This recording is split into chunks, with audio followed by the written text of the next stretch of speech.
কৰিলে পাব আকৰ্ষণীয় উপহাৰ, আকৰ্ষণীয় ডিছকাউণ্ট আৰু লটাৰী অৰ্থাৎ ভাগ্য পৰীক্ষা। ইয়াৰ উপৰিও আপুনি এচেছৰিজ কিনিলে পাব বিশেষ ৰেহাই মূল্য।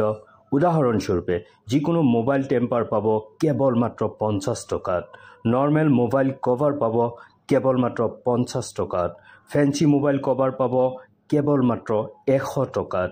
এনেদৰে ৰেহাই মূল্যত পাব আৰু অনেক এচেছৰিজ। ৰ'ব আৰু এটি মজাৰ খবৰ দিওঁ, যিসকলে MV ষ্ট'ৰৰ ফেচবুক পেজত লাইক, কমেণ্ট আৰু পোষ্ট শ্বেয়াৰ কৰিছে তেওঁলোকক দিয়া হ'ব MV ষ্ট'ৰৰ তৰফৰ পৰা একেবাৰে বিনামূলীয়াকৈ মোবাইল হেডফোন। গতিকে পলম নকৰিব, আজিয়ে আহক আমাৰ MV ষ্ট'ৰ।